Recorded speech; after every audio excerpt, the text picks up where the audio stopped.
Do you remember Pearl Roundabout, Lolo Square in Manama, Bahrain?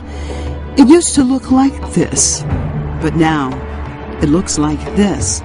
The regime in Bahrain tried to erase the symbol of the revolution and the importance of the square, just as in Tahrir Square, the former Mubarak regime in Egypt sent in camels with men on them to try to beat the protesters and scare them off and block out the importance of protesters gathered there. Now from Tahrir, we go to Taksim Square in Istanbul, Turkey. The Turkish government has decided that the most well-known square in the country, along with Gezi Park, should be made into a shopping center. Why would Ankara decide to destroy this historic area? And why now? Is a shopping center that important? Or is there another reason for the decision? Could it be that perhaps the government in Ankara is making a similar decision like that which was made in Manama? Removing symbols are very significant. Taksim Square is the center of resistance and demonstrations.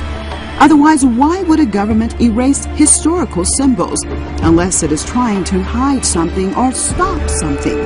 In Manama, the government destroyed Lolo Square because they thought it could stop the revolution in progress by destroying the place that people would gather for demonstrations.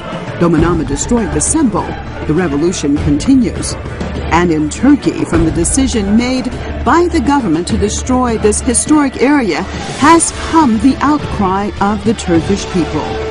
From the plan to cut down the trees of Gezi Park and transform this area, Ankara is witnessing the transformation of its people from keeping quiet to rising up. Demonstrations broke out in Istanbul and has spread throughout the country. There are no longer demonstrations protesting just the destruction of a historic area. There are protests against the destruction of the direction that the Turkish people want their government to go in. The government has responded harshly with tear gas, water cannons, and arrests. Many people have been injured, and at least one person, according to latest reports, has been killed. The Turkish people are fed up with a government they see as more and more going in a different direction than what its people want. The Turkish people did not want its nation to get involved in the Syrian situation, but the government did. The Turkish people kept saying that they had no problems with its neighbors and that ultimately by being involved it could affect Turkey itself. But the government of Tayyip Recep Erdogan continued to have a deaf ear towards its people and continued working with the Americans and the Saudis and others to overthrow the government in Damascus. The Turkish government approached the Syrian situation as if there was sheer hatred for the Syrians. Even recently, a new bridge was built in Istanbul and named Yavuz Sultan Selim. Why did you decide to name the bridge after the king who killed tens of thousands of Alavis and fought with Iran and conquered Syria? What message are you trying to give? Are you promoting blood being spilled? Why don't you promote peace? Why have you chosen a path of confrontation and hatred? And now what has happened from the roots of hatred even inside of Turkey itself? The group that Ankara supports in Syria, 6 members of Al-Qaeda al-Nusra Front, has been arrested trying to plant bombs in Adana.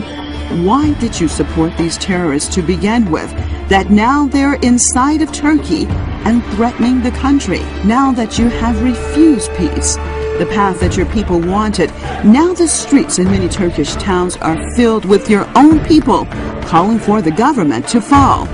As you beat your people and attack them with tear gas and water cannons, do you think that you are promoting democracy?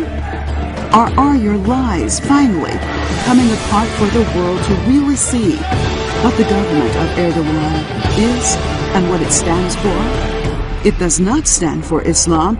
It does not stand for democracy, but simply is another pawn in the hands of the Americans. As more and more people take to the streets, young and old, as even famous singers and actors are demanding a change, what will your response be this time? Will it be what the Turkish people really want? Or will it be what those pulling the strings of the Turkish government demand? Kendi halkına zulmeden bu rejimin iktidarda kalmasını sağlayacak hiçbir planı desteklememiz söz konusu olamaz ve olmamalıdır. Kendi halkına zulmeden bu rejimin iktidarda kalmasını sağlayacak hiçbir planı desteklememiz söz konusu olamaz ve olmamalıdır. Ve halkın sesini halen baskı ve şiddetle susturmaya çalıştığını görüyoruz.